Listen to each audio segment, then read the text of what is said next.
Akin na yung bag mo! Hoy! Sandali lang yung bag ko! Sandali! Ay, naka! Sandali lang! Lahat Harangan ng ninyo! May documents ko magnanakaw! nasa loob yan! Teka lang, hoy! Sandali naman!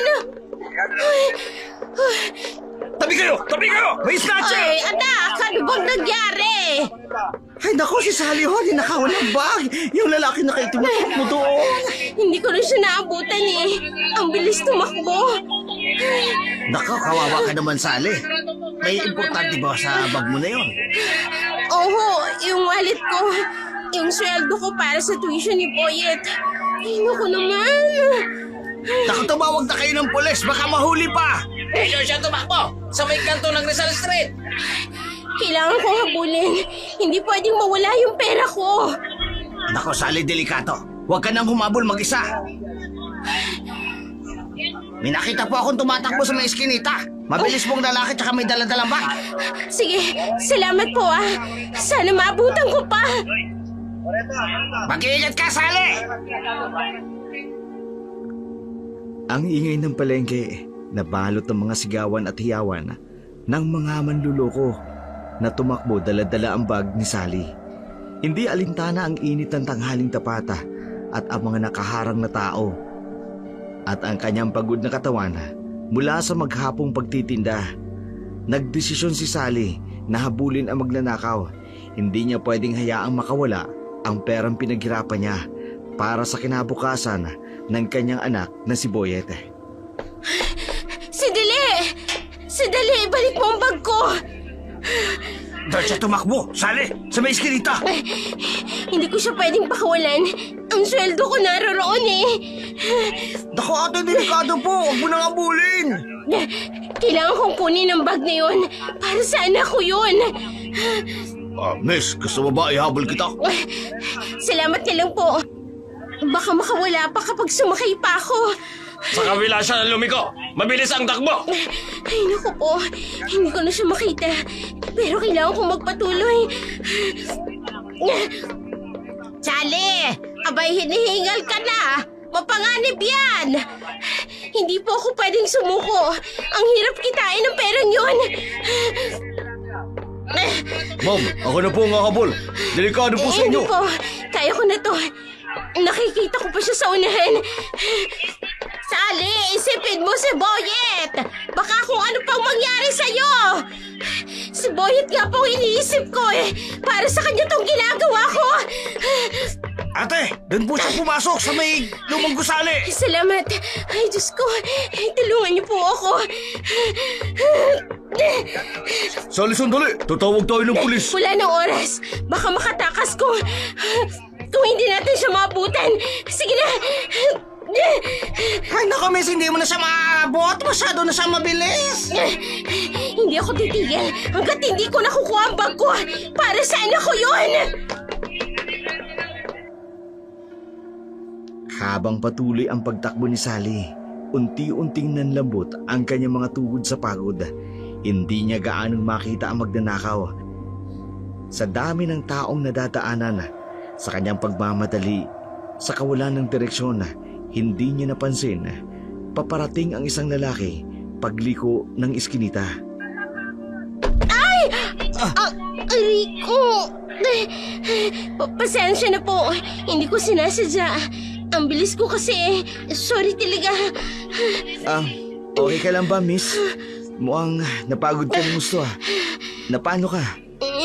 Hindi ako okay. Yung bag ko, ninakaw eh. Kasama lahat ng mahalaga sa akin. Pati na yung sweldo ko. Bag? Kailan ito nangyari? Sino kumuha? Kanina lang, doon sa may palengke. May biglang sumunggab sa bag ko habang nag-aabot ako ng bayad. Sinubukan kong habulin pero hindi ko na siya naabutan. Napakabilis. Ano itsura ng lalaki? May naalala ka ba? Nakaitim siya. Payat. Parang ang bilis niyang kumilos. Hindi ko makita yung mukha kasi maraming tao. Sandali lang. Umupo ka muna rito. Mukhang sobrang napagod ka. Hindi mo dapat biglain ang sarili mo sa pagtakbo. Pero hindi ko pwedeng pabayaan na makatakas siya. Ang pera sa bag, Sweldo ko yun para sa anak ko. Kailangan ko yun para sa tuition niya. Saang direksyon tumakbo? May alam mo akong lugar dito na posibleng taguan ng mga ganong klaseng tao. Doon, sa may lumang bodega. Pero baka kung saan na siya nakapunta. Doon? Doon sa lugar na yon? Kilala ko ang lugar na yan.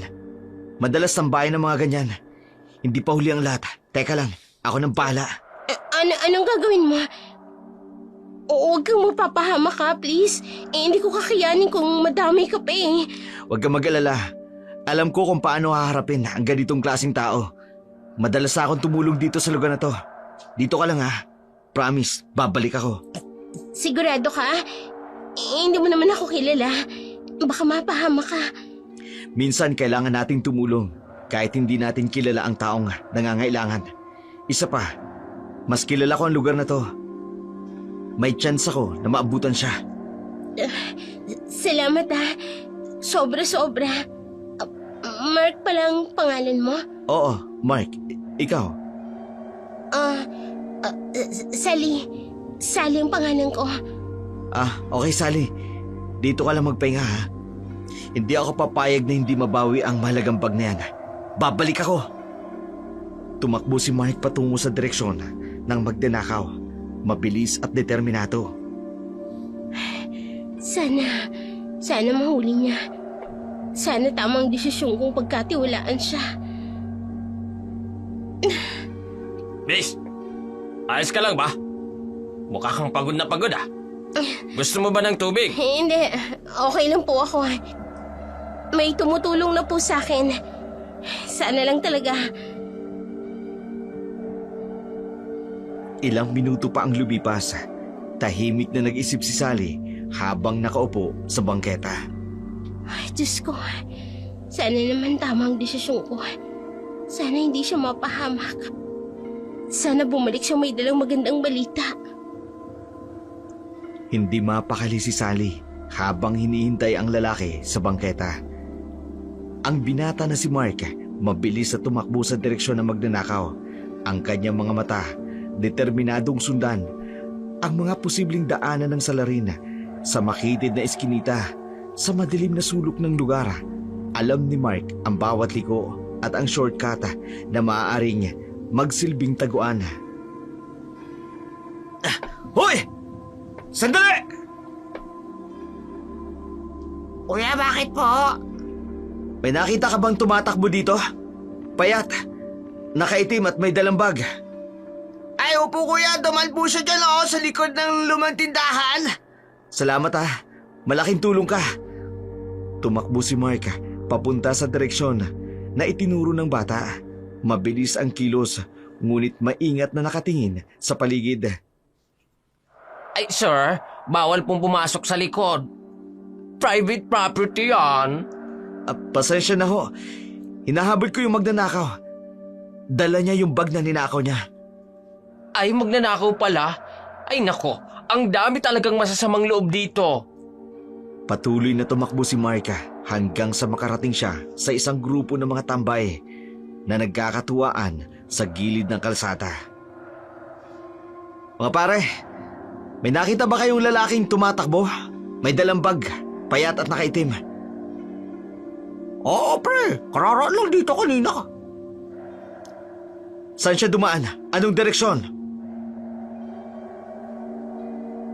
Doon sa may warehouse. Mabilis ang tumakbo eh.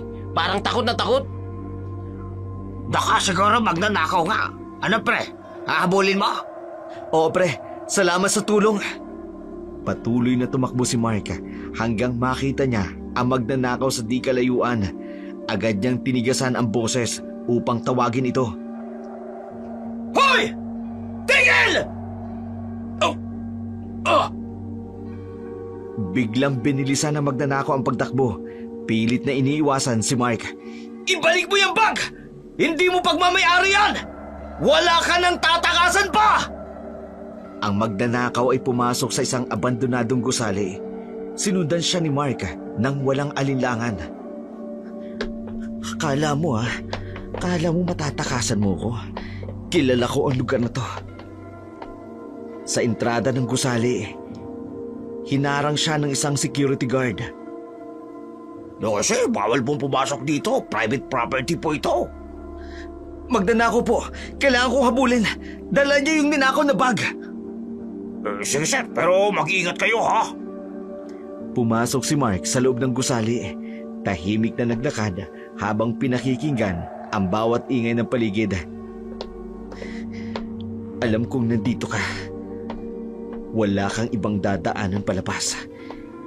Kaya lumabas ka na! Biglang may narinig siyang kaluskos mula sa itaas. Tumingin siya at nakita niya ang magnanakaw na mabilis na tumakbo papaba ng hagdan. Hoy! Wala ka ng tatakasan! Sumuko ka na lang! Sa baba ng hagdan, may isang random worker na nagtanong. Hoy! Ano nangyayari dito? Tabi po, may inuhuli ako. Paglabas ng gusali, natisod ang magnanakaw sa isang sirang bakala, kaya natumba siya sa lupa. Oh! Mas... Saan kang yung tatakbo, ha? Akala mo makatatakas ka pa? Lumapit si Mark sa magnanakaw habang ito nakahandusay sa lupa, halos hindi makapagsalita dahil sa takot at hiya. Ibalik mo ang bag. Hindi mo naman pagmamayari yan, ha? Tapos ang lakas ng lubong tumakbo. Nagsimula ng manginig ang magnanakaw, tila wala ng lakas na lumaban. Pagkakataon na ni Mark na maabutan ito, ang madilim na sulok ng abandonadong gusali ay naging saksi ng kanilang dikitan. Pawis na pawis, hingal na hingal man, pero determinado si Mark na makuha ang bag na ninakaw kay Sally. Oh, akala mo makakatakas ka pa, ha? Pre, huwag ka nang makialam.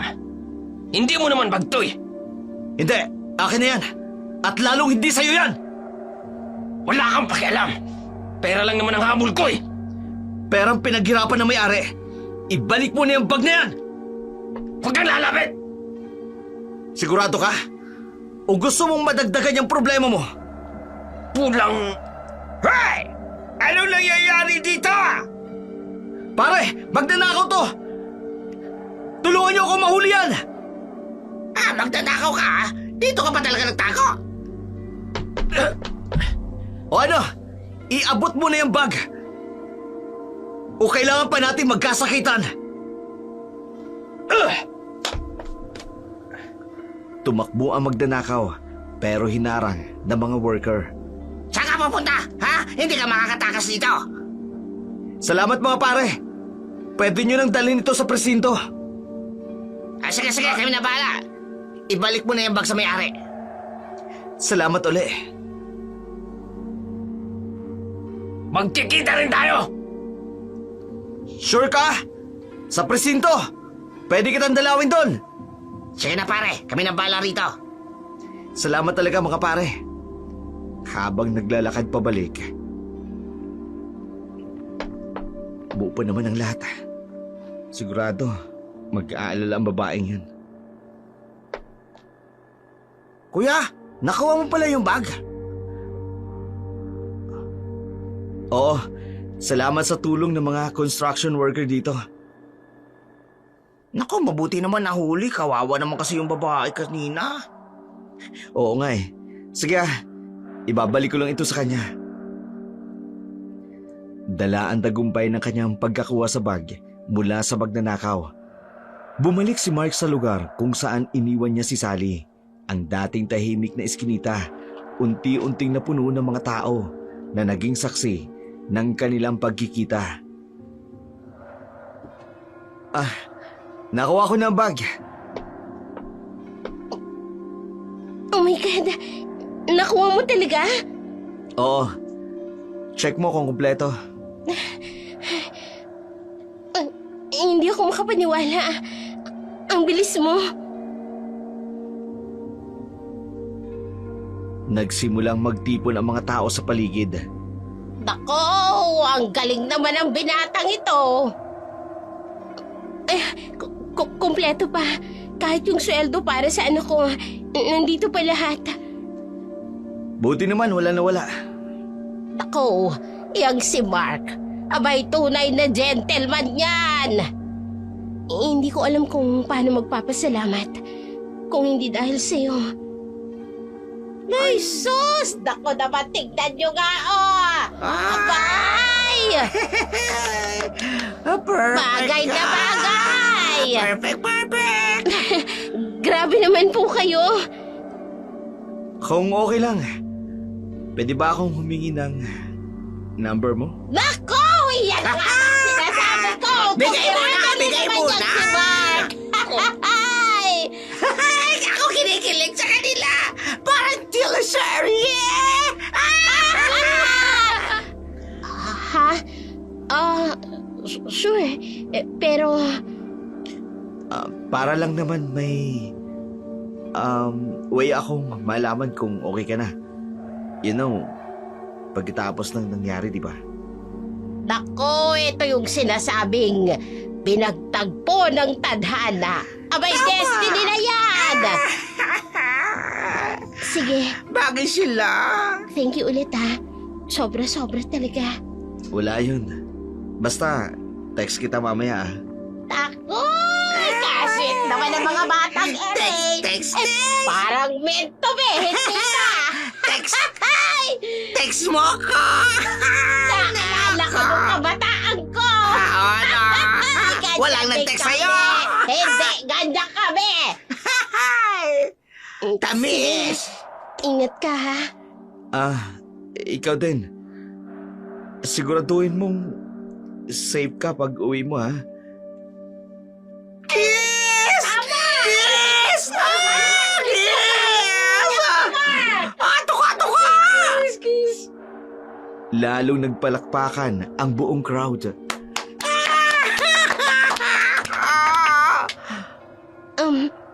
Tama na nga. Uuwi na ako. Sige.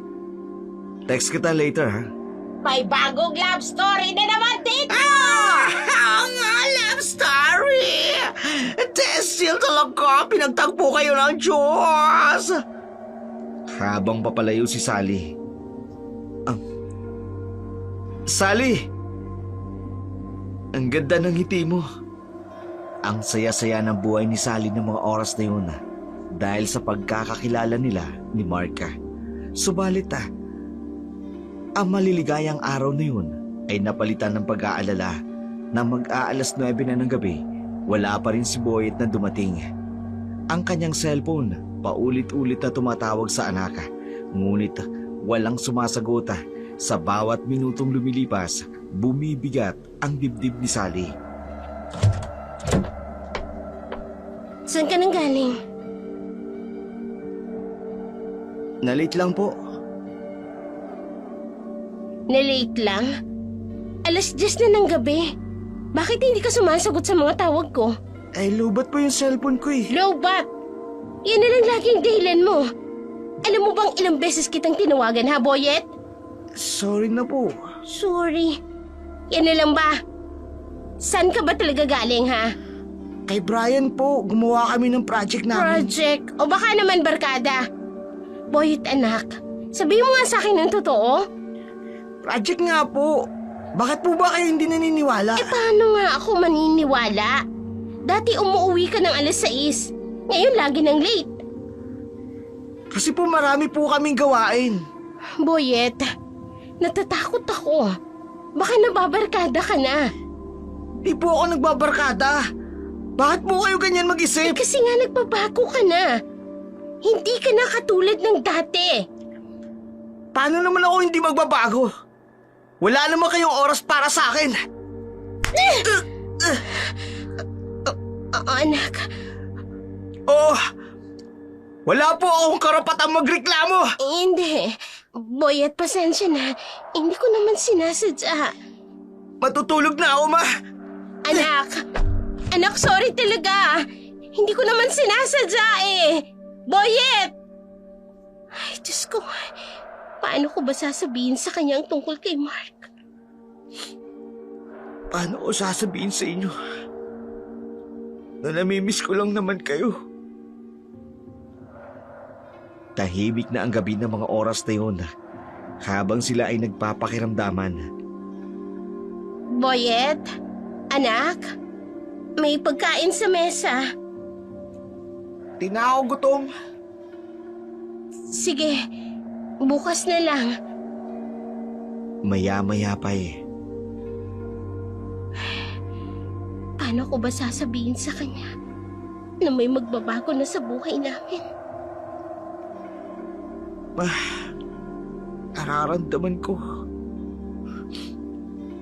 Unti-unti mo na akong naaalimutan. Ang bigat na mga gabing lumipas, dala-dala pa rin na mag-ina, kinaumagahan. Pareho silang pagod sa pag-iyak. Parehong hinahanap ang tamang salita para sa isa't isa. Si Sally, ang unang bumangon, naghanda ng almusal, pritong itlog at sinangaga na paborito ni Boyet. Anak, gising ka na? Opo, ma. May almusal na. Paborito mo. Andali lang ho,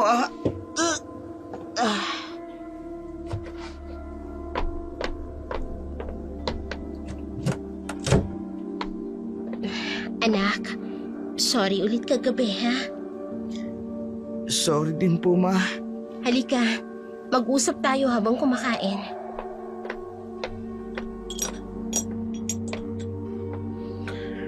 Anak, tama ka. Hindi ako naging mabuting ina lately. Hindi naman po. Hindi. Totoo yan. Yung recognition mo sa school, yung PTA meeting, hindi ako nakapunta. Okay lang po yun, ma. Naiintindihan ko naman po na busy kayo. Hindi okay yun, anak. Dapat nandun ako eh. Ma, alam niyo po, hindi naman po ako galit. Nalulungkot lang po ako eh. Bakit, Boyet? Kasi po, dati lagi tayo magkasama. Ngayon na, parang Parang ano, anak? Parang may iba na po kayong pinagkakaabalan eh. Anak, Yun sa recognition ko. First honor po ako, ma. Gusto ko po sana makita niyo yun. patawad, anak. Hindi ko alam. Tapos po yung meeting, pinag-usapan po yung college preparation. Gusto ko po sana kayong kasama. Pangako, hindi na mauulit yun, ha? Ma, tayo-tayo lang naman eh. Bakit parang Anak, kasi may dapat sana akong sabihin sa'yo. ano pong sasabihin niyo? Wala. Basta pangako ko, mas magiging present na ako, ha? Promise din po, ma. Hindi na po ako magpapagabi. Tayo-tayo na lang talaga, anak. Kaya dapat walang hindi pagkakaunawaan, ha? Opo. Sorry po, ma. Mahal na mahal kita, anak. Mahal na mahal ko din po kayo. Maya-maya, habang naguhugas ng pinggan, Ay, Diyos ko. Paano ko sasabihin sa kanyang tungkol kay Mark? Hindi pa siguro ngayon. may hindi pa siya sinasabi. Pero okay lang. Ang mahalaga, nagkakaintindihan kami ni Mama. Matapos ang pag-uusap na mag-ina, kinailangan pa rin magtinda ni Sally para sa kanilang pang-araw-araw. Trabaho siya, pero kinukulang pa rin. Kaya pagkagaling sa trabaho, nagtitinda si Sally para sa kanilang ikinabubuhay. Dala ang kanyang basket ng kakanin. Naglakad siya patungo sa park kung saan maraming estudyante at mga manggagawa ang maaaring maging customer niya. Hindi niya inaasahan, doon niya makikita si Marka, ang taong kahapon lang nagpaiyak sa kanya sa harapan ng maraming tao.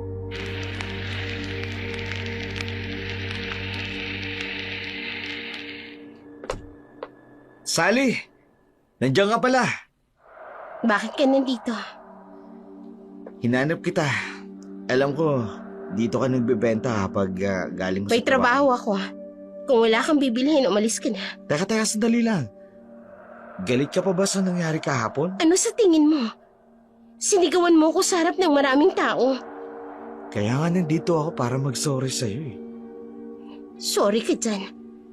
Magtatrabaho na muna ako. Ang init-init dito oh. Tara, mamasyal tayo. Ha? Hindi pwede. Kailangan ko magtinda. Sally naman, nakadalensya ako. Gusto kong bumawi sa'yo. Bumawi? Ganun-ganun lang? Kahapon sinisigaw-sigawan mo ko dahil gusto mo lang naman makipag-usap. Oo na, mali na ako. Pasensya na. Stress lang ako At kahapon. dahil stress ka, okay lang na sigawan mo ko? Hindi nga. Kaya nga gusto kong bumawi. Tara na. Hindi pwede. Ano yung mga paninda ko? Babayaran ko lahat. Magkano ba? Hindi ganun kadali yun. Eto, bibilin ko lahat. Para naman, may kita ka pa rin. Mark naman. Please. Gusto kitang makasama. Miss na kita eh. Saan mo ba ako dadalhin? Secret. Basta masaya doon. Promise. Paano kung may mangyaring hindi maganda? Sa akin? Hindi mo ba ako pwedeng pagkatiwalaan? Naku, ewan ko sa'yo. O diba? Napangiti kita. Tara na. Sigurado ka ha? Hindi mo na ako sisigawan? Promise. Ngayon lang to. Para makabawi na ako. Sige na nga. Yes! Tara na. Oh, ilagay mo yung basket dito sa compartment. Habang naglalakad papunta sa motor. Sana tama itong desisyon ko, Diyos ko. Sigurado ako magugustuhan mong surprise ko sa'yo. Matapos ang mahabang biyahe ng motor, huminto sila sa isang pribadong resort sa labas ng syudad. Ang dating kumpiyansa ni Sally, unti-unting napapalitan ng pangamba nang makita ang lugar. Isang tahimik at pribadong lugar na malayo sa pamilyar na muka. Mark, bakit dito? Oh, may problema ba? Private resort ito. Oh, para tayong dalawa lang. Hindi ko alam. Parang hindi tama. Sally naman, 3 buwan na tayo, di ba? Pero hindi ba pwedeng sa mall na lang? Mall? Doon ba tayo makakapag-usap na maayos? Naglakad sila papunta sa reception. Mark, alam ko kung anong ibig sabihin nito. Bakit? Ano bang iniisip mo? Mag-relax lang tayo. Mark, Dito tayo. hindi pa ako ready. Ready saan? Magpapahinga lang tayo. Alam kong hindi yan ang plano mo. Sally, 3 buwan na tayo. Normal lang to sa mga couples, di ba? Pero Mark, Hinila ni Mike si Sally papasok sa loob. Tara na. Mark, Yan.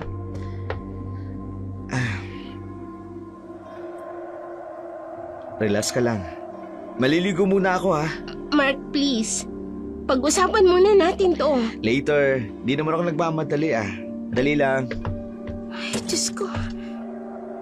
Bakit pa ganito? Kinakabahan ako. Maya-maya narinig na ni Sally ang pagbukas ng shower sa loob ng CR. Parang first time ko ulit Pagkatapos ng tatay ni Boyet. Maya-maya pa Tama ba tong ginagawa ko? Paano kung mali? Samantala, sa loob naman ng CR, sigurado ako, hindi ka tatanggi ngayon sa akin. Diyos ko, gabayan niyo po ako. Hindi ko alam kung tama ba ito. Habang patuloy ang tunog ng shower, patuloy din naman ang kabang nararamdaman ni Sally. Hindi niya alam kung anong gagawin ng lalaki. Paglabas nito ng CR, Dapat umalis na ako. Pero bakit parang hindi ako makagalaw? Ang katahimikan ng silid ay naputol sa tunog ng pagbukas ng pinto ng banyo. Ang mga alalahanin na bumabagabag kay Sally ay napalitan ng isang ibang klaseng kaba nang lumabas si Mark. Ang tubig ay kumikintab pa sa kanyang katawan na tila inukit ng isang mahusay na eskultor. Maya-maya pa'y lumabas na si Mark, nakatapis lang ng tuwalya. Mark, Eto, tatanggalin ko na ang aking tuwalya. Oh, bakit ka natatakot? dapat siguro maligo na muna Wag ako. na. Gusto kitang malanghap ng natural. Lumapit si Mark kay Sally. Mark, hindi tama to. Bakit hindi tama? Mahal kita Pero mas matanda ako sa'yo. So what? Love doesn't care about age. 28 ka lang. 35 na ako. Mas gusto ko nga yung may experience na Hindi dapat. Shh! Stop thinking so much. Pero si Boyet, Huwag mo nang isipin ng iba. Tayo lang dalawa ngayon. Mas sinigpitan ni Mark ang yakap. ang bango mo. Ang bango mo rin. Lalo't pawisan ka. Mark, hindi ko alam. Just feel. Huwag ka mag-isip. Paano kung mali to? Paano magiging mali ang pagmamahal? Bata ka pa. Marami ka pa. Age is just a number. What matters is what we feel. Mark, hindi ko alam. Then, stop knowing. Just feel. Unti-unting lumapit ang kanilang mga mukha. Mark, I want you. And I want you me too. promise me. I promise everything. Naglapat na ang kanilang mga labi. Ay, Lord, patawad po. Pero hindi ko na kaya. Oh, finally. Habang nagpapalipas ng oras si Sally sa resort kasama si Mark, sa kanilang tahanan naman may ibang drama ang nagaganap. Ang kanyang amang si Puyong nakaupo sa kanilang maliit na sala. Ang mga daliri ay kumakagata sa tuhod. Sa sobrang pagkabahala at pagkairita habang paulit-ulit na tumitingin sa orsana. Alas 6 na. Dapat nandito na siya. Lolo, kanina pa po kayo. Oo, apo. 3 oras na ako naghihintay. Nasaan ang nanay mo? Ang alam ko po, nagbenta lang po siya ng kakanin. Hanggang ngayon? Hindi naman siya ganito dati Text ko po kaya siya, Lo. Alas 7 na. Wala pa rin. Lo, hindi po sumasagot sa text May hindi tama dito, Boyet. Po, Ang nanay mo, may kakaiba. pagkatapos ng pag-uusap nilang yun, 2 oras pa ang makalipas. 5 oras na ako naghihintay. Ano ba talaga? Lo, kalma lang po kayo. Baka na-traffic lang po si Mama. Traffic? Hanggang alas 9 ng gabi? Tatawagan ko po uli. Hayaan mo na. Hindi na ako maghihintay. Sigurado po kayo? Oo. Sa makalawa na lang ako babalik. Tumayo si Puyong. Kinuha ang kanyang tungkod. Boyet, pakinggan mong mabuti ang sasabihin ko. Po, Lolo. Huwag kang magpapabaya sa sarili mo. Lolo. At kung sakaling may mga has na manakit sa'yo, huwag kang papayag. Lo, bakit po ganyan kayo magsalita? Wala sa lahi natin ang api-apiin lang ng ibang tao. Tandaan mo yan. Lo, natatakot po ako sa tono ng pananalita nyo. Dapat lang. May mga bagay na dapat katakutan. Pagkatapos ay pupunta na ito sa pinto. Lo, mag-iingat po kayo. Ikaw ang mag-iingat, Apo. Parating may bagyo sa tag-init. Umalis na si Puyong. Ma, nasan ka ba talaga? Unang beses lang to ah. Unang beses na hindi ka umuwi ng maaga. Maya-maya pa'y dumidilim na ang langit sa labas. Ma, sana okay ka lang. Sana walang masamang nangyari sa'yo. Matapos ang mainit na sandali sa resort, nagdesisyon ng umuwi si Mark sa kanilang tahanan. Isang desisyong magpapabago ng kanilang buhay na mag-ina. Ang dilim ng gabing yun, saksi ng pagdating ng bagong miyembro ng kanilang pamilya, habang si Boyet nalilito sa biglaang pagbabago ng mga pangyayari. Maya-maya pa'y narinig niya ang tunog ng motorsiklo nang mag-aalas 10 na ng gabi nang tumigil ito sa tapat ng kanilang bahay.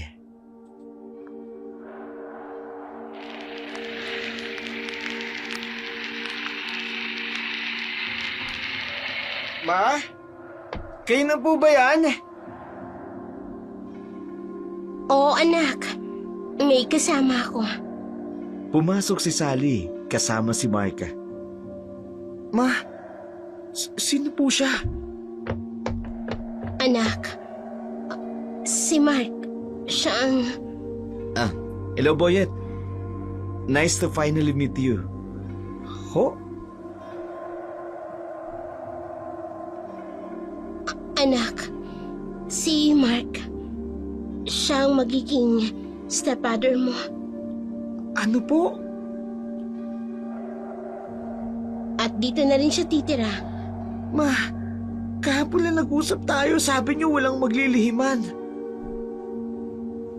Anak, pasensya na. Hindi ko lang alam kung paano sasabihin. Hey, buddy. I brought you something. Eto.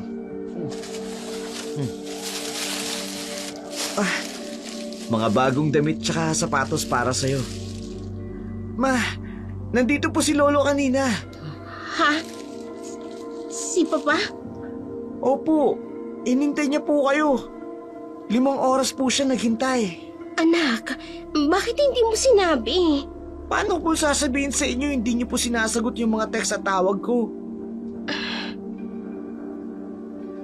Hey, let's not fight. Family na tayo ngayon, di ba? Oo nga naman, anak. Si Mark na yung sagot. Siya na yung sagot sa dasal ko. Ho? Tutulong siya sa atin para makapagtapos ka ng pag-aaral. That's right, Boyet. I really love your mom. Tsaka, mahal na rin kita bilang anak. Anak, mabait si Tito Mark mo. Magkakasundo kayo. Try mo itong specially pick for you. Salamat po. O siya, pagod na kami. Papasok na kami sa kwarto, ha? Good night, Boyet. Well band tomorrow, okay? Pumasok ng 2 sa kwarto. Ma, bakit hindi niyo mo lang sa akin ikinonsulta? Tiningnan ang mga regalo. Ang bilis na lahat. Kahapon lang nag-usap tayo about being honest. Tapos ngayon...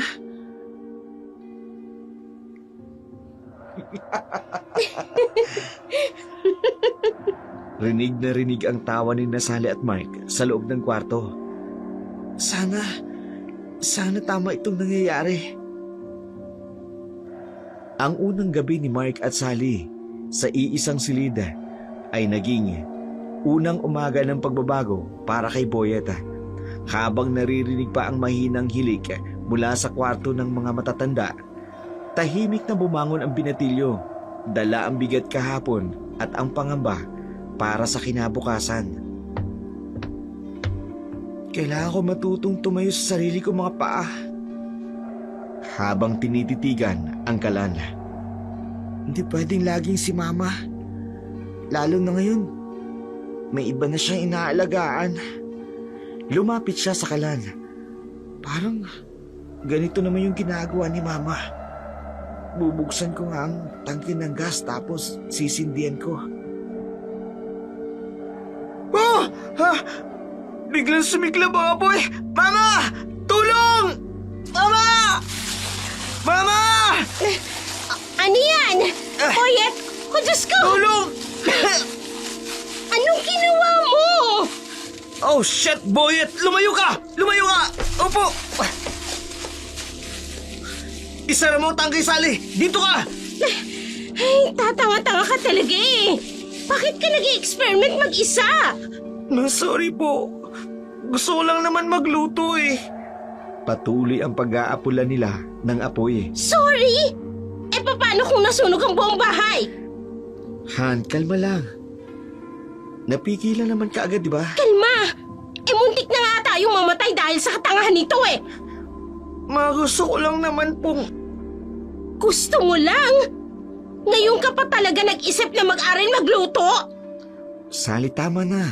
Natatakot na yung bata Eh, ko. napakatanga eh!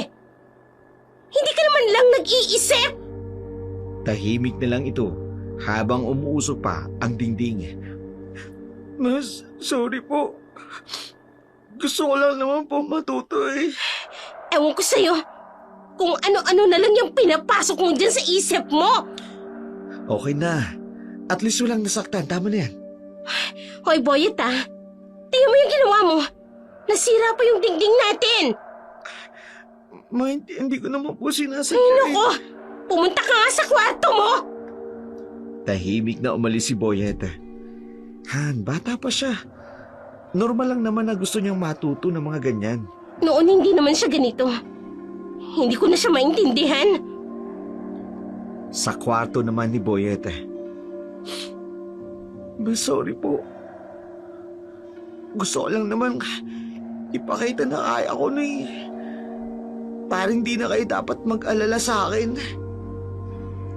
Matapos ang pangyayaring yun sa kusina, tahimik na ang bahay. Ang usok ay unti-unting nawala. Ngunit ang bigat ng hanging naramdaman pa rin. Lumabas si Mark sa kwarto. May daladalang basket ng mga maruruming damit at isang bagong paraan para ipakita sa kanya ang kapangyarihan sa bagong tahanan. Oh, Boyet! Laban mo nga ito. Po? Yung mga damit, laban mo. Damit ko yan. Po, pero... Pero ano? Wala naman po ako ginagawang ganitong trabaho dati. Well, may chance na nga, di ba? Adaptation to change is important. Pero po... Sandali lang. Yan ang pera. Eto po para sa pagod ko. Oo.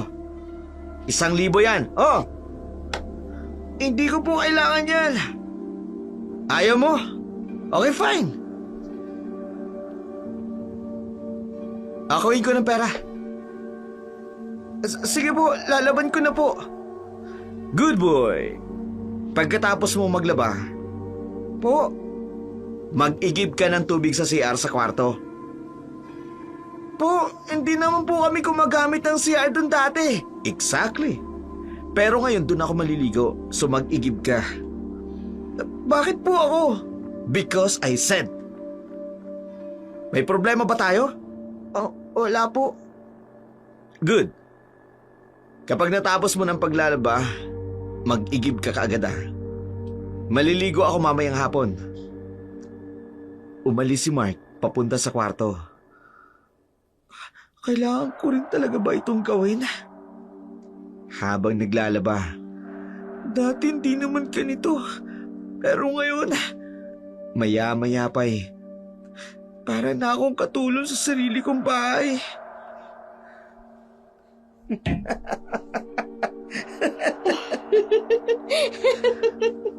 Kailangan ko tiisin Para kay Mama.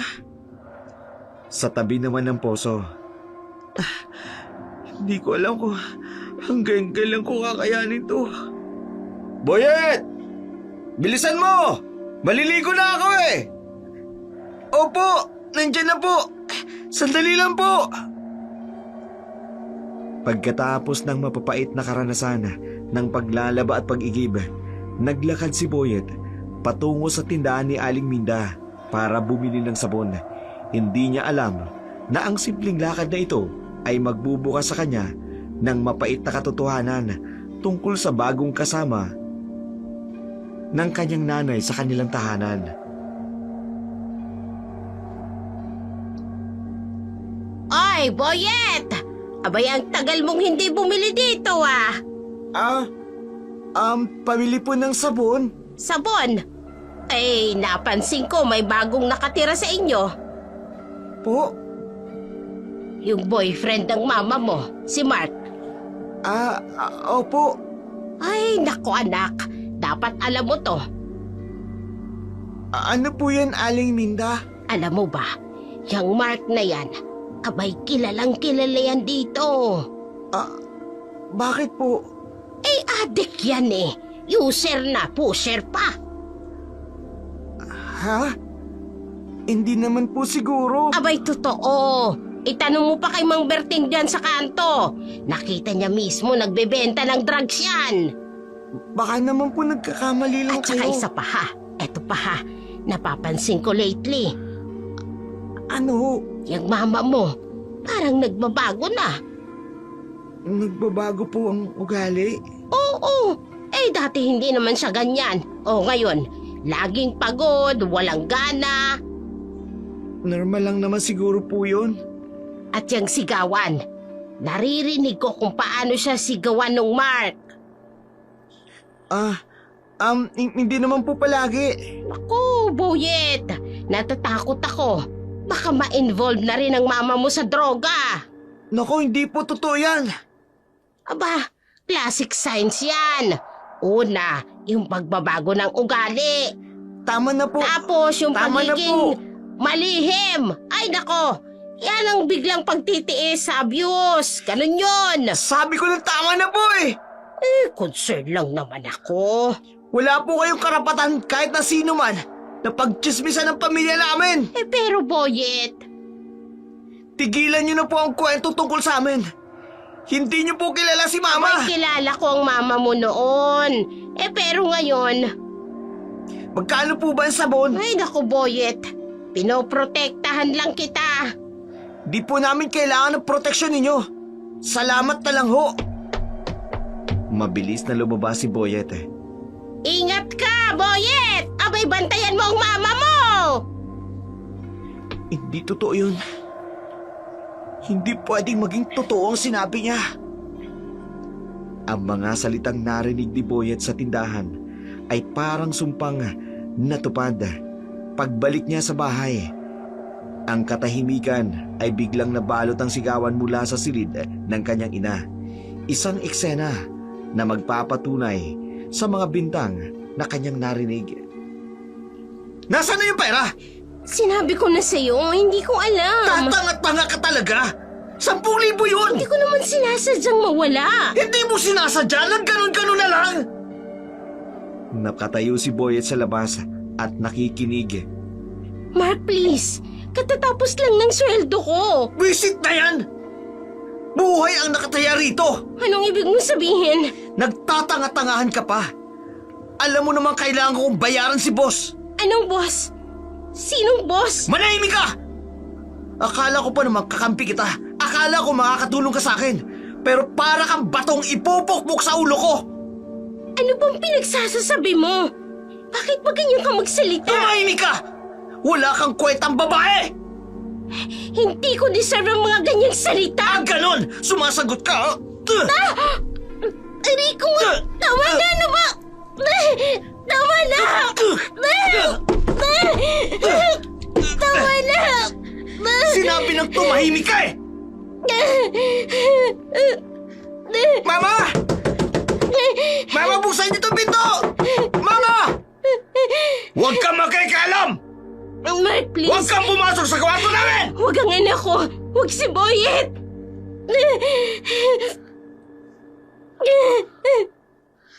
Buksan niyo tong pinto! Ano nangyayari sa iyo dyan? Sabi ko tumahimik ka! Baka hindi ko talaga alam. Buksan niyo tong pinto! Mati ka sa ulo mo ha! Sabi na huwag kang makikialam o pumasok dito sa kwarto! Boyet, anak! Okay lang ako. Sige na! Pumasok ka sa kwarto mo! Maya-maya pa ang tunog ng motorsiklong papalayo ay parang hudyata ng pansamantalang kapayapaan. Sa mga sandaling yun, walang pag-aalinlangan si Boyet na tumakbo papunta sa kwarto ng kanyang ina. Ang kanyang puso'y kumakabog-kabog sa takot sa posibleng makita. Mama! Anak, Ang mukha niyo! wala to. Wala to, anak. Bakit po? Bakit niyo inayaang gawin niya ito sa inyo? Kasalanan ko rin naman. Paano naging kasalanan niyo? Binugbog niya kayo! Hindi mo maiintindihan, anak. Na-trigger ko siya eh. Na-trigger? Dahil saan? Sa nawawalang pera? Nawala ko yung 10,000. Importante yun sa kanya.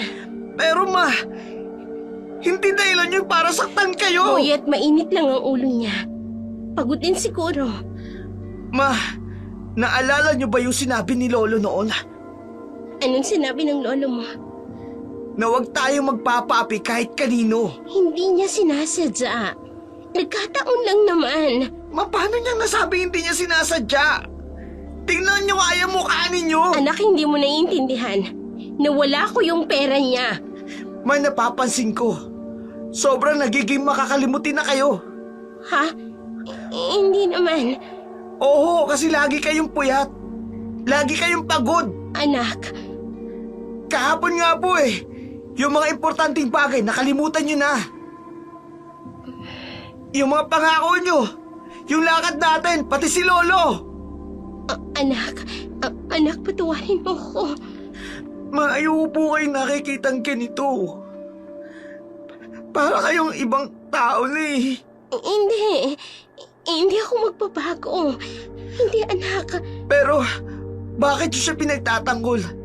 Sinasaktan niya na kayo. Kasi nga, kailangan natin siya, Boyet. Hindi po. Hindi natin siya kailangan. Okay naman tayo dati, di ba? Anak, pumasok ka na sa kwarto mo. Ma, Please, anak. Ayokong madamay ka. Sige na. hanggang kailan po kayo magtitiis, ma? Kinabukasan, pinilit ni Sally na itago ang pasa sa kanyang muka sa pamamagitan ng make-up. Ngunit ang mga mata ni Aling Mayang ay masyadong matalim para maloko sa simpleng pagtatakip. Sa tindahan, nagsimula ang isang komprontasyon.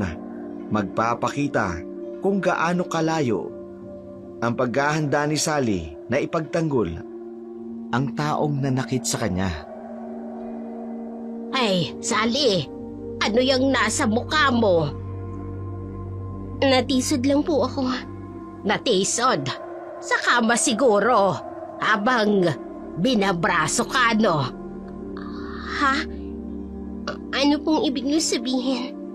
Nako, Sally! Kilala kita mula pagkabata. Hindi naman ako manhid. Aling Mindy naman. Yang mga pasamo, pareho ng kulay doon sa pamangkin ko na binubugbog ng asawa. Hindi po ganun yun. Oy, hindi nga ba? Oy, sige. Sabihin mo nga sa akin, nasan si Mark kagabi? Bakit po? Aba, ay rinig na rinig ko ang sigawan ninyo. Rinig na rinig ko yung mga sampal. Medyo may hindi lang po kami pagkakaintindihan. Ay, pagkakaintindihan? Eh, saan niya dinaan ang pag-uusap? Sa pamamagitan ng suntok? Hindi niyo po naiintindihan. Ang naiintindihan ko lang, Sally, Busog ka nga sa sarap kagabi. Ano po? Oo, alam na ng buong kalsada kung gaano ka-wild yung boyfriend mo. Kaya ka nga ginagabi-gabi. Aling Minda, pero pagkatapos ng sarap, abay bugbog ka naman. Ganon yun. Tama na po. Alam mo ba kung bakit, ha? Kasi, yung kinakasama mo, abay adik yan. Hindi po totoo yan. Anong hindi totoo? Tanong mo sa buong palengke. Abay kilalang kilala yung Mark na yan. Wala po kayong karapatan. Anong walang karapatan? Akong nagpapautang sa'yo tuwing kinakapos ka, tapos sasabihin mo wala akong karapatan? Binabayaran ko naman po ang lahat ng utang ko, ha. Hindi yan ang pinupunto ko, Sally. Abay, concern lang naman ako. Hindi ko po kailangan ng pagiging concern niyo. Kanyang ka na ba talaga kabulag? Abay, kailan ka magigising? Naglalakad na palabas si Sally. Nako, hayan, tumatakas ka na naman. Pag-utang sa akin, pagbili sa iba, ako naman talaga, oo. Hindi na po ako uutang sa inyo, kahit kailan. Nako, Sally.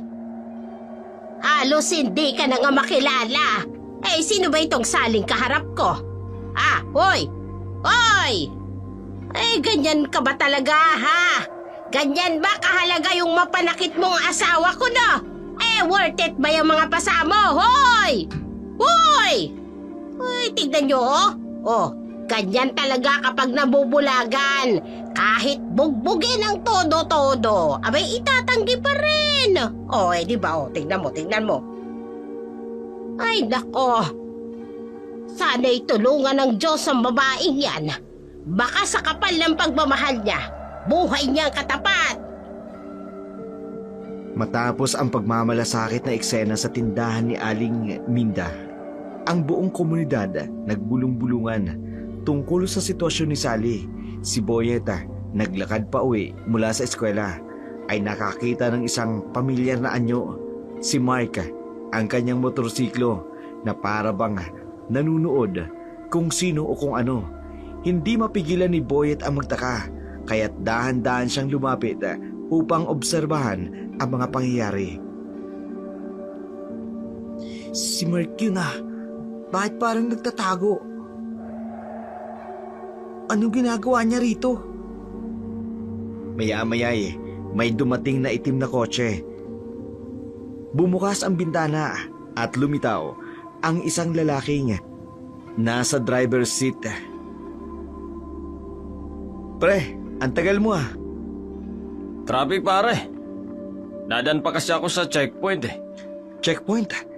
Dami nilang oras. Kompleto ba? Oo, pure shit to. Hindi ka magsisisi. Nagpalitan ng sobre at plastic.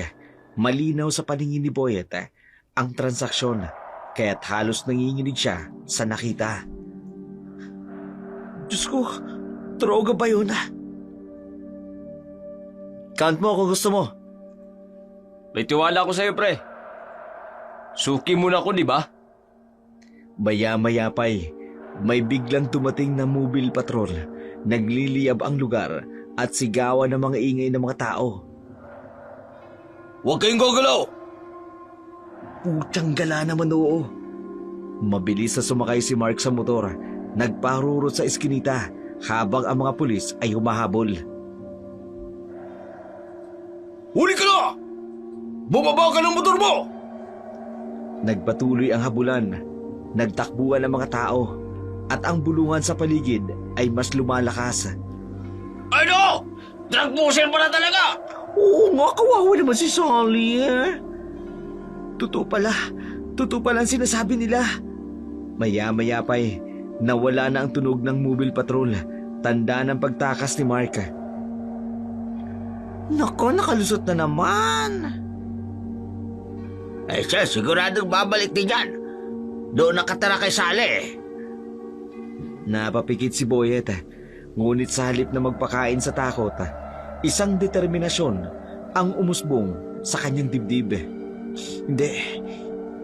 Hindi na dapat bumalik yan. Kinuha niya ang kanyang phone at kinuha na ng video ang natitirang ebidensya sa lugar. Paano ko sasabihin sa inyo ito? Paano kita mapaniniwala? May lumapit na isang random na tao. Baka sa muka ang takot. Hoy bata! Umalis ka riyan! Delikado! Opo, may gagawin pa po ako. Tumakbo si Boyet. Hawak pa rin ang cellphone at ang bigat ng katotohanan na kanyang nasaksihan. Tama na, Ma. Tama na ang pagtitiis. Hindi na ako papayag na masaktan ka pa. Ang katotohanan nakita ni Boyet naging sandata para sa kanilang paglaya.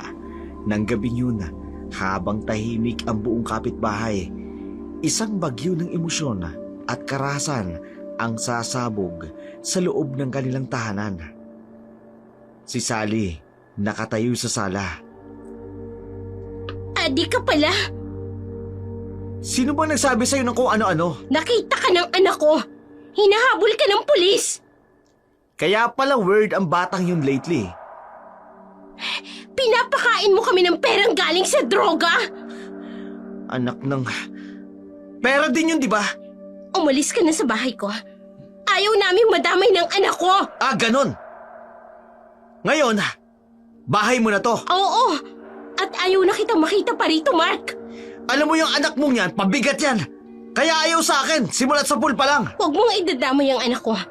Pinagtatanggol pa man din kita sa kanya. Tapos ngayon, siya ang pinaniniwalaan mo. Oo! Kasi mas kilala ko ang anak ko kaysa sa'yo. Aray ko! Putsang galaw, wala kang utang na loob. Ano ba? Pinapakain ko kayo. Binibigyan ko kayo ng magandang buhay. Tapos ganito pang igaganti mo sa akin? Ha? Tama na! Itigil mo yan! Huwag mo sasaktan si Mama! Ikaw ang dahilan ng lahat ng ito! Mark! Mark! Huwag ka ganoko! Tingnan mo ang ginawa mo! Sinira mo ang lahat! Bitiwan mo siya! Bitiwan mo ang anak ko! Magsama-sama kayo mag-ina! Mga palamunin! Mga pabigat sa buhay! Mark, pakiusap! Huwag mong patayin ang anak ko! Pakiusap! Mama! Sorry po! Sorry! Sinira mo ang buhay ko! Mga kapitbahay, tulungan niyo kami! Tulong! Mga gago kayong lahat! Boyet anak! Anak, okay ka lang! Okay ka lang! Ma, patawad po. Pero, kailangan ko sabihin sa inyo. Tama ka, anak. Hindi na siya babalik dito, ha? Hindi na siya babalik! Ang tunog ng motorsiklo palayo, hudyat ng kanilang paglaya. Sa sala ng kanilang maliit na tahanan, magkayakap ang mag-ina. Parehong umiiyak. Hindi dahil sa takot o sakit, kundi hindi maipahayag na kalungkutan at pagkaginawa. Magkayakap pa rin ang mag-ina. Ma, huwag na po kayong babalik sa kanya. Hindi na, anak. Hindi na. Promise niyo po. Promise. Patawarin mo ako, anak. Bakit po kayo humihingi ng tawad, Ma? Dahil nadamay ka pa. Muntik ka na. Muntik ka na. Ma, okay lang po ako. Ang mahalaga po, tapos na. Tama ka. Dapat matagal ko na. Ma, okay lang po tayo. Kaya naman natin to eh. Paano na tayo ngayon? Ma, okay naman tayo dati, di ba? Bago pa siya dumating. Oo. Oo nga. Okay tayo. Masaya pa nga tayo noon eh. Ang akala ko kailangan ko ng katuwang. Hindi po, Ma. Kaya natin to. Anak, nahihiya ako sa'yo. Huwag na po kayong mahiya. Naiintindihan ko po. Masyado akong nagpadali. Anak, Mga kung mag-aasawa po kayo uli. Boyet anak. Promise lang po. Wag po sana katulad niya. Wag po yung mapanakit na lalaki. Hindi na. Hindi na anak, hindi na. Never again. Tayo-tayo na lang muna, Ma. Oo, tayo na lang muna anak. Tayo muna. Kaya naman po natin eh. Basta magkasama lang tayo. Tumayo si Sally. Hinawakan ang kamay ni Boyet. Alika, magluluto ako. Ma, miss ko na po yung lutong bahay ninyo. Ako rin anak. Naglakad sila papunta ng kusina. Ma, Oh, mahal na mahal ko po kayo. mahal na mahal din kita anak. Ikaw lang ang tunay kong tahanan. Basta tandaan niyo po, kaya naman natin eh. Kung ano man po ang mangyari, nandito lang po ako. Salamat anak. Kasi ikaw ang nagpaalala sa akin kung ano ang mas mahalaga. Lagi po nating pipiliin kung ano po yung tama. Matapos ang masakit na paghabol sa masalimuot na yugto ng kanilang buhay, isang gabing puno ng katahimikan ang bumalot sa bahay ni Sally at Boyet. Ang ilang araw ay puno ng tensyon. Tila sumisiksik sa bawat sulok ng tahanan. Sa gitna ng tila katahimikan, bumalik si Mark. Bit-bit ang tila normal ng ngiti at anyo na puno ng lihim ng kasamaan. Mark, paano ka nakapasok dito? Surprise! Miss na kita, Sally. Nagpagawa ako ng duplicate ng susi para lagi kitang makita kahit kailan ko gusto. Anong karapatan mong gawin yan? Hindi mo pwedeng basta nalang pasukin ang bahay ko. Relax ka lang. Hindi mo ba ako na-miss? Ako na-miss ko ang lahat ng ginagawa natin eh. Mark, umalis ka na. Hindi na kita gusto sa buhay ko. Tapos na tayo. Tapos na? Ano ba sinasabi mo? Bakit may iba ka na? Kaya mo ko itinataboy?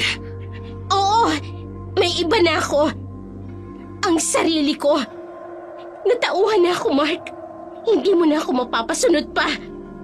Hindi mo ko pwedeng talikuran, Sally. Wala kang karapatang gawin niya sa akin. Hindi ba? Itiwan mo ako, Mark. Wala ka ng karapatan sa akin. Kung wala kang iba, dapat ginagawa natin Ano ba? Alam mo namang ako na ang nagmamahal sa'yo ng ganito. Hindi, ano ba? Tama na. Hindi mo ako pwedeng pilitin, Mark. Ano ba? Tignan natin kung wala kang nga iba. Kung wala, papayag ka sa gagawin ko. Gusto mo naman to, di ba? Sige na, pumayag ka sa gagawin ko. O gusto mong galitin ako? Mark, ano ba? Maawa ka naman. Huwag mo akong pilitin. Sally, sumunod ka na, Sally. Wala ka Tumigil na ka na, magagawa. Sally. Akin ka na. Mark, ano ba? Akin ka. Ano ba? Bitiwan mo. Oh. Sa gabing yun, ang maliit na tahanan ni Sally na puno ng sigaw at iyak na binalot ng takot. Walang sino man sa paligid ang nakarinig ng kanyang paghingi ng saklolo. Ang anino ng karasan ay muling bumalot sa kanyang bahay na tila paulit-ulit ang sumpang hindi niya matakasan. Matapos ang masalimuot na gabi, iniwanan ni Mark si Sally na wasak ang katawan at puso habang siya ay luhaan at duguan. Ang pintig ng kanyang puso ay umaalingaw-ngaw kasabay ng tahimik na pagdaloy ng kanyang luha. Sa gitna ng pagdurusa, biglang dumating si Puyong, ang ama ni Sally. Ang init ng galit sa kanyang mga mata tulad ng apoy na handang lumamon sa sino mga mananakit sa kanyang anak. Hindi maganda ang maaaring mangyari oras na malaman niya kung sino ang may gawa ng kahayupang iyon. Sa kabila ng pagtatago ni Sally ng katotohanan, lumabas si Boyet, dala ang galit at tapang, na sabihin na si Mark ay may kagagawa ng lahat. Ito ang naging simula ng isang hindi malilimutang pagharap na puno ng puot at paglalantad na matagal ng lihim ng kanilang pamilya.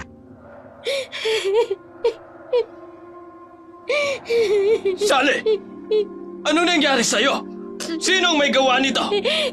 Wala po. Wala po ito. Lolo, si Tito Mark po ang may gawa nito. Ano? Totoo ba ito, Sally? Si Mark ang may gawa nito? Itay, huwag na. Hayaan na lang natin. Kasalanan ko rin naman eh. Kasalanan mo! Paano naging kasalanan mo ang pangbubugbog sa'yo? Nagalit lang siya. Hindi niya naman po sinasadya. Hindi niya sinasadya! Anak! Anong klaseng tao ang gagawa nito kung hindi sadista? Lolo, hindi niyo dapat palampasin to. Hindi ko na kayang makita si Mama ng ganito. Gawin niyo po ang nararapat. Huwag na. Ayoko ng gulo. Ako naman yung may kasalanan eh. Hindi ko siya dapat hinayaang pumasok sa buhay namin. Anak! Pakinggan mo ako! Hindi ko ito papayagang mangyari sa pamilya natin! Hindi kita pinalaki para maging ganito! Tay, tama na. Hayaan na lang natin. Aalis na lang kami ni Boyet. Aalis! Hindi ito matatapos sa pag-alis, Sally. Kailangang managot ang demonyong yon sa ginawa niya! Tay, Lolo, bakit po kayo ganyan magsalita? Sally, matagal ko nang tinanggap na gusto mong mamuhay ng normal. Pinayagan kitang maging katulad ng ibang tao. Kahit alam kong iba tayo. Teka, sandali po. Anong ibig niyo pong sabihin? Ang dugo natin ay hindi ordinaryo. Ipinanganak tayo para ipagtanggol ang sarili laban sa anumang pananakit. Pero ngayon, nakikita kitang duguan at martir sa harap ng isang walang kwentang tao! Ma, ano pong ibig sabihin ni Lolo? Bakit ganito mga sinasabi niya? Boyet Apo, ito ang tandaan ninyo. Walang sino man ang may karapatang manakit sa atin.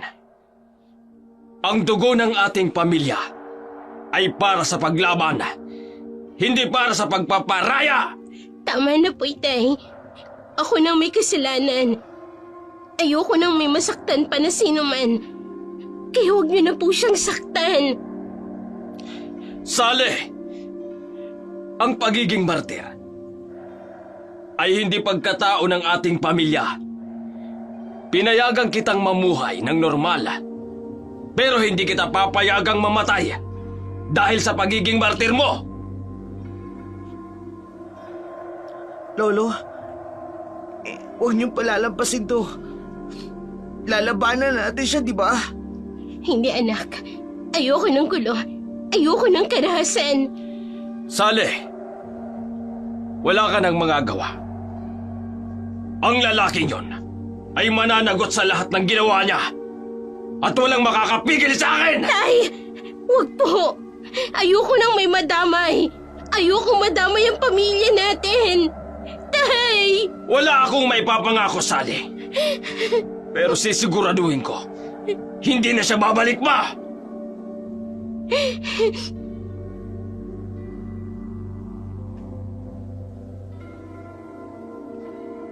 Habang papalayo si Puyong, dala ang bigat ng kanyang galit. Naiwan si Sally at Boyet sa bahay. Puno ng takot sa maaaring kahinatnan ng lahat. Ang gabing yun, hindi lamang saksi ng pagkawasak ng isang pamilya, kundi sa pagbabalik na matagal nang inilihim ng tapang at galit sa dugo ng kanilang lahi. Matapos umalis si Puyong, naiwan sina Sally at Boyet sa sala. Tahimik, ngunit puno ng emosyon. Ang narinig ni Boyet mula sa kanyang lolo, hindi maalis sa kanyang isipan ang mga salitang hindi ordinaryo at ipinanganak tayo para ipagtanggol ang ating sarili. tulad lamang ng mga misteryong naghihintay ng kasagutan. Sa wakas, nagpa siyang tanungin ni Boyet ang kanyang ina. At sa gabing yun, ang mga lihim na matagal lang itinatago ni Sally ay unti-unting mabubunyag. Ma, pwede po ba ako magtanong? Ano yun, anak? Iyon pong sinabi ni Lolo kanina. Tungkol po sa atin. Ano pong ibig niyang sabihin na iba tayo? Hindi ko po maintindihan. Anak, hindi madali itong sasabihin ko sa'yo. Pero dapat mong malaman ang totoo. Totoo po. Tungkol po saan, Ma? Anak, ang pamilya natin, hindi tulad ng ibang pamilya. Ano po ibig niyong sabihin, Ma? Hindi tayo tulad ng iba. Ang dugo ng pamilya natin ay espesyal. May kapangyarihan tayong ipagtanggol ang sarili at ang mga mahal natin sa buhay. Pero matagal na akong tumalikod sa buhay na yun. Kapangyarihan? Anong klaseng kapangyarihan po? Ang pamilya natin, may lahing kakaiba. Ang mga ninuno natin ay mga mandirigma. Hindi ordinaryo. Malakas, mabilis, at halos hindi nasasaktan. Pero hindi ko ginusto ang buhay na iyon. Gusto kong maging normal, maging katulad ng ibang tao. Ibig niyo pong sabihin, ganun din po ako? Hindi, anak. Hindi ka na tulad nila. Tulad namin noon. Paano pong nangyari yun, Ma? Kung galing po tayo sa pamilya ng mga hindi ordinaryo, bakit po hindi ako katulad nila? Kasi anak, nawala na ang sumpa sa akin at hindi ko na ito naipasa sa iyo. Sumpa? Anong ibig niyong sabihin, Ma? Boyet, may sumpa ang dugo ng pamilya na lahat ng ipinanganak sa linya natin ay magmamana ng lakas at tapang ng ating lahi. Pero nang pinili kong iwanan ang buhay na iyon, nawala ang sumpa sa akin. Ma, paano po nawala? Tsaka bakit hindi ko po nakuha? Dahil ang tunay mong ama, Boyet, ay isang normal na tao. Walang sumpa, walang kapangyarihan. Si Papa? Kaya pala hindi ko siya nakilala. Oo, anak. Pinili kong mamuhay ng normal kasama ang ama mo. Pero hindi naging madali ang buhay namin. Kaya bumalik ako rito sa piling ng lolo mo. So ibig sabihin po normal ako? Wala po akong kapangyarihan katulad nila. Oo, normal ka, Boyet. Pero alam mo ba kung anong meron ka na mas mahalaga? Ano po yun? Ang puso mo, ang tapang at ang pagmamahal mo. Hindi mo kailangan ng kapangyarihan para ipakita yon. Pero Ma, kahit normal lang po ako, hindi ko na po hayaang saktan muli kayo ng lalaking yun. Salamat, anak. Pero sana, hayaan mo kong protektahan ka. Ako na ang bahala sa lahat. Tayo po ang bahala sa isa't isa. Kahit ano pong mangyari, basta magkasama tayo. Sa gabing yun, unti-unting nabunutan ng tinik si Sally. Matapos aminin ang matagal ng lihim, ngunit kasabay ng pag-amin nito ay ang pagharap sa bagong hamon ng kanilang buhay na kanilang haharapin sa kanilang buhay pamilya. Sa kabila ng pagiging normal, ang pagmamahal at pagkakaisa nila ay tulad ng sandata laban sa anumang pagsubok na darating. Habang nagkakaroon ng tahimik na pagsasakatuparan ang bagong direksyon sa buhay ni Sally at Boyet, si Mike naman nananatiling tago sa isang lugar na malayo sa kanilang tahanan. Ang kanyang galit at takot at ang maling pag-aakala ng si Sally ay hindi makatatakas sa kanyang kontrol. Tulad ng apoy, patuloy na nag-aalab. Isang gabi, Sa hindi inaasahang pangyayari, dumating si Sally sa kanyang pintuan katulad ng isang masamang panaginip o marahil isang magsisimula pa lang ng bagong laro na inaakala niyang kontrolado niya.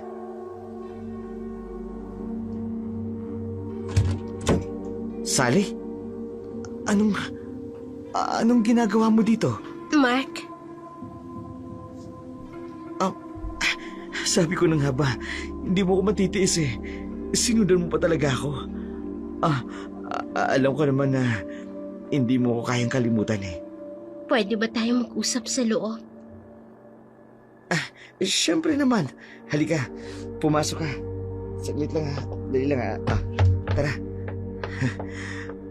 Alam mo, pasok ka muna. Sabihin mo sa akin ngayon kung gaano mo ko na-miss. Kailangan natin mag-usap ng seryoso. Alam ko na yan. Sabihin mo na na-miss mo ko. Ikaw din naman eh. Na-miss din kita. Alam mo ba, iniisip kita gabi-gabi. Mark, hindi ito tungkol sa atin. Hindi ito tungkol sa nakaraan. Anong ibig mong sabihin? Bakit ka nandito? Mark, nagpunta ako rito. Hindi dahil na-miss kita, kundi dahil gusto ko na matapos ang lahat ng ito. Matapos? Ano ba tinatapos mo, Sally? Tayo? Hindi mo pwedeng basta-basta tapusin ang lahat ng yun. Matagal nang tapos ito, Mark. Ikaw lang ang ayaw tumanggap. Sinaktan mo ko. Sinira mo ko. Hindi ko nahahayaang ulitin mo pa yon. Seryoso ka ba? Alam mo naman hindi kita kayang saktan kung hindi ka lang tumanggi sa akin, di ba? Yan ang problema, Mark. Sa tuwing hindi mo nakukuha ang gusto mo, nananakit ka. Hindi ko nahahayaang mangyari uli yun. Kaya nandito ako para sabihin sa iyo na itigil mo na ang lahat ng ito. Sally, hindi mo pwedeng sabihin sa akin yan kung anong dapat kong gawin. Mahal kita, tayo pa rin. Tandaan mo yan. Ang pagmamahal na sinasabi mo, puro sakit at kontrol. Hindi ako magpapaloko sa iyo. Akala ka mo ba makakatakas ka sa akin? Akala mo ba may ibang tatanggap sa'yo? Ha? Basahin mo ito. Isang restraining order. Simula ngayon, hindi ka na pwedeng lumapit sa akin o sa pamilya ko. Restraining order. Wala akong pakialam dyan. Sinong pumipigil sa akin nun? Ha? Walang makapipigil sa akin, Sally. Hindi mo ako matatakot, Mark. Alam ng mga pulis ang lahat ng ginagawa mo. Hindi ka na makakapagtako. Akala mo ba kaya kang protekta ng batas? Sa huli, babalik ka pa rin sa akin. Hindi, Mark. Sa pagkakataong ito, ako ang may kontrol. Hindi mo na ako masasaktan kailanman. Sally, babagsak ka rin sa akin. Tandaan mo yan. Hindi na, Mark. Tapos na ang laro mo. Habang isinasara ni Sally ang pinto, tila isang matinding bigata ang naalis sa kanyang balikata. Alam niyang hindi pa lubusang tapos ang laban. Ngunit sa mga sandaling yun, naiguhit niya na ang kanyang linya. Isang malinaw na wakas sa relasyong puno ng karahasan at takot. Sa kabila ng galit at banta ni Marka, handa na siyang harapin ang bukas. Dala ang tapang at pagmamahal para sa pamilya. Sa kabila ng matinding babala at galit ni Sally sa huli nilang pagkikita ni Marka, ang lalaki ay nanatiling makasarili, arugante, kumbinsido na babalik sa kanya ang babae. Sa bago nitong tinutuluyan, ang gabi ay tila isang pangkaraniwang araw-araw lamang para kay Marka. Ngunit sa ilalim ng malamlam na ilaw at ng malamig na kapaligiran, isang mas madilim na plano ang unti-unting bumalot sa gabi. Walang kamalay-malay si Marka. Ang kanyang nakasanayang laro ay magtatapos sa isang paraang hindi niya inaasahan. Oh, Sally, sabi ko na nga ba gusto mo rin to eh. Napakainit ng gabi. At yak, ikaw ang magpapalamig sa aking gabi. Mark, humiga ka. Gusto ko lang ipakita sa iyo kung gaano kita pinapahalagahan. Sabi ko na nga ba eh, kakainin mo lahat ng sinabi mo. Alam mo, yan yung gusto ko sa'yo, Sally. Yung ikaw ang magtatrabaho, patunay lang na hindi mo ko kayang layuan ang katawan kong kinababaliwan mo, di ba? Oo, Mark. Gusto ko lang suklian ang lahat ng ibinigay mo sa akin. Yan. Ganyan nga. Alam kong hinahanap-hanap mo ko. Hindi ka wag dyan. O di ba di ka mabubuhay na wala ako? Biglang may naramdaman si Micah na malamig na bakal na dumikit sa kanyang harapan. Anong ginagawa mo? Biglang sumakit ang katawan ni Mark. Isang malakas na sigaw ang binitiwan niya. Sally! Anong ginagawa mo?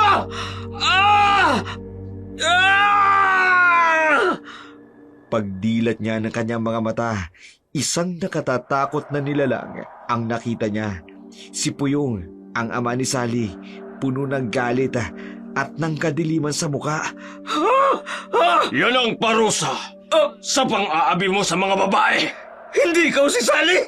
Ano ang bahagi ng katawan na ginagamit sa kasamaan ay dapat mawala! Ikaw! Anong ginagawa mo rito? Hayop ka! Ibabalik ko ito sa'yo! Ang sakit?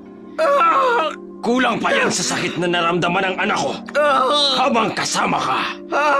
Lahat ng kasamaan mo ay babalik sa'yo, Mark! Puputulin din kita, hayop ka! Wala kang karapatang putulin ang mahal ko! Baril ang sagot mo!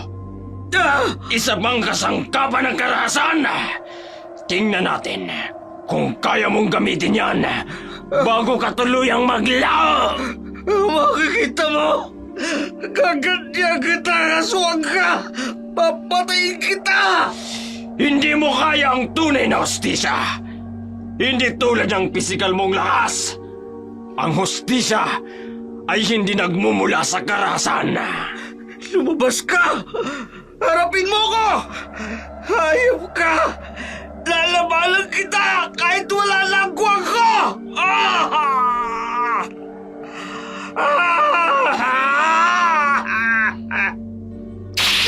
Hayop ka!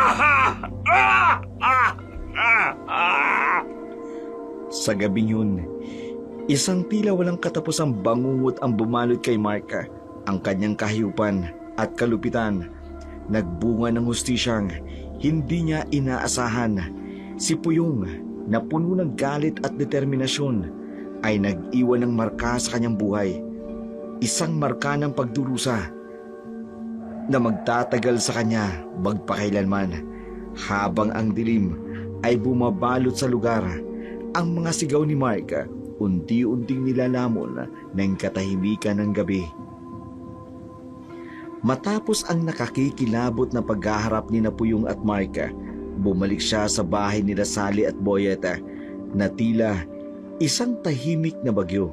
Sa kanyang mga mata ay bakas ang galit na pilit niyang nilalabanan para mapanatili ang katahimikan ng kanyang pamilya.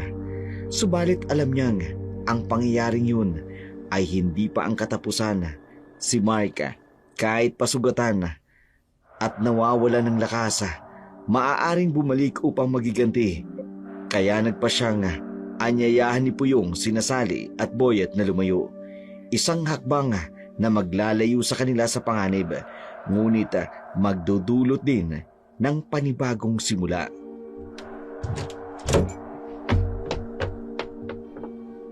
Tay, saan kayo galing? Bakit parang may iba sa inyo? Kailangan nating mag-usap. Kailangan nating magdesisyon. Lolo, ayos lang po ba kayo? Bakit parang pagod na pagod po kayo? Apo, ayos lang ako. Pero hindi na tayo pwedeng magpabaya. Kailangang lumayo na tayo. Lumayo? Tay, anong ibig niyong sabihin? Saan tayo pupunta? Kahit saan na hindi tayo aabutan ng hayop na yon. Alam kong babalik siya, Sally. At hindi na natin dapat hintayin yon. Ano bang ginawa ninyo? Sabihin niyo sa akin. Basta, inayos ko na ang dapat ayusin. Magtatanda ng lalaking yon. Ano bang ibig niyong sabihin? Hindi kayo pwedeng gumawa ng bagay na lalong magpapalala sa sitwasyon, Itay. Sally, ginagawa ko lang ang nararapat. Hindi mo naiintindihan ang puot na nararamdaman ko tuwing naiisip kong sinaktan ka niya. Lolo, hindi na po ba talaga siya babalik? Ayoko na po makitang umiiyak si Mama dahil sa kanya. Apo, gagawin ko ang lahat para hindi na siya bumalik. Pero para sigurado, kailangan nating lumayo. Hindi solusyon ng pagtakas. Hindi ba natin pwedeng tapusin ito nang hindi na kailangang umalis? Kung mananatili tayo rito, hindi tayo maliligtas. Ano pa ba ang gusto mo mangyari, Sally? Pabayaan ko siyang bumalik? At saktan kayo ulit? Hindi ko na ho alam kung kakayanin namin ni Boyet na mag-umpisa ulit sa ibang lugar. Ma, kahit saan po tayo magpunta, basta magkasama tayo. Kaya natin yun. Tama ka, anak. Basta magkasama tayo, walang imposible. Mag-impake na kayo. Hindi ko alam kung gaano katagal bago bumalik ang demonyong yon. Pero sisiguraduhin ko, wala na siyang aabutan dito. Sana nga ho tamang desisyon natin ito. Para kay Boyet at para sa ating lahat.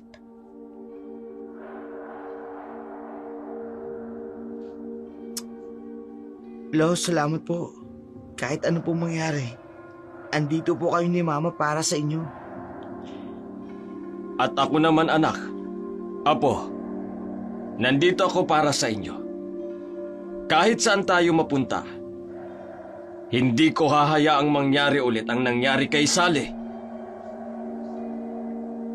Habang nag-iimpake sina Sally at Boyet, ang bahay na minsan nilang tinawag na tahanan na puno ng katahimikan at ng lungkot. Ngunit sa bawat bag na kanilang isinusuksok, dala nila ang pangarap ng bagong simula sa isang lugar na malayo sa anino ng kanilang nakaraan. Habang ang dilim ng gabi ay lumalalim, ang pamilya ay naghahanda sa panibagong yugto ng kanilang buhay. Puno ng pag-asa, ngunit handang harapin ang anumang hamon na maaring sumalubong sa kanila. Anak, gusto mo bang dalhin natin ito? Opo, Mama. Diyan po tayo masaya, di ba? Oo nga. Pero gagawa tayo ng bagong mga alaala. Mas masaya. Ma, pwede po bang... Oo naman. Favorite mo yan eh. Since grade 1. Opo, binili niyo po sa akin yan eh. Nung na-perfect ko po yung math. May tumunog na lumang kahas sa kabinet. Naku, ang mga lumang sulat ng lolo mo. Ma, ang dami pong picture ninyo dati. Ang saya-saya niyo po dati. Oo, anak. Kaya siguro hinahanap ko rin ang ganong saya. Kaya ako... Wag na po kayo malungkot. Magsisimula na lang po ulit tayo. Paano kaya tayo magsisimula, anak? Magsisimula tayo sa simula. Kahit paano po, basta magkasama tayo. Tsaka si Lolo. Biglang may nahulog na libro. Oh, old notebook mo to ah. Ma, wag niyo na pong buksan yan. Teka, ano to? Teka, May love letter dito Man naman. Pareho silang natawa. Isang tawa na tila nagpapaalala na kahit sa gitna ng lungkot, may mga sandaling magpapaligaya sa kanila. Salamat anak Para saan naman po? sa pagiging matatag, sa pag-unawa, sa pagmamahal. Normal lang po yun. Anak niyo po ako eh. Tara na, marami pa tayong dapat ayusin. Oo nga po. Pero ma, Ano yun anak? sa susunod po, pwede po ba magkaroon tayo ng malaking kwarto? Yung may bintana? Sige, pipili tayo ng magandang lugar. Bagong simula nga, hindi ba? Sa pag-alis ni Sally at Boyet at Puyong, mula sa lugar na minsan nilang tinawag na tahanan, ang kanilang mga yapak ay tila nag-iwan ng bakas ng aral mula sa hindi malilimutan ng sinumang makaririnig ng kanilang kwento. Ang bawat hakbang paglayo ay isang hakbang patungo sa bagong simula, isang patunay na ang pinakamadilim na gabi ay may katapusan din. Tulad ng maraming kwento ng buhay, ang mga nangyari kay Sally, isang salamin ng katotohanan. Hindi lahat ng nagpapakitang matamis na salita ay dalisay din ang intensyon. Si Mark, sa kanyang pagpapanggap na pagmamahal, ay naging simbolo ng mapaglinlang na mukha ng karahasan. Isang babala sa lahat ng tunay na pagmamahal ay hindi kailanman magsasanhi ng pinsala o takot.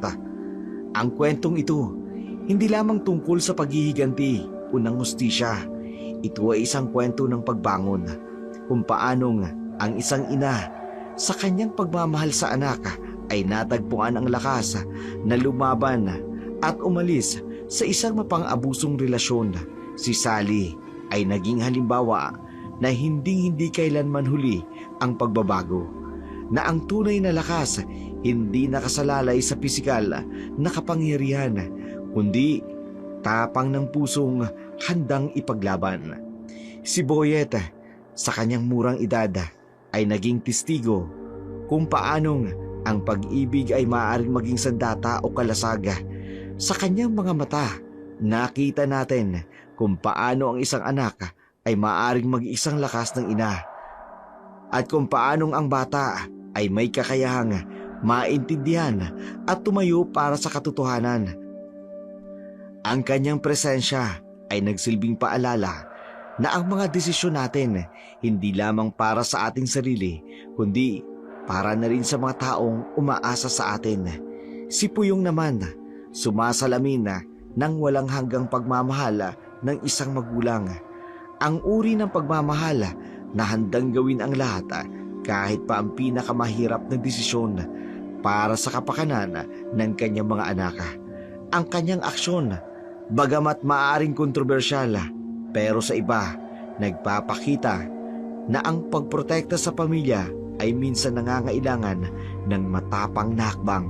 Sa huli, ang kwentong ito ay isang paalala na ang tunay na lakas ng isang pamilya hindi nakasalalay sa mga lihim na kapangyarihan o ng mga sumpa, kundi sa pagkakaisa at pagmamahalan.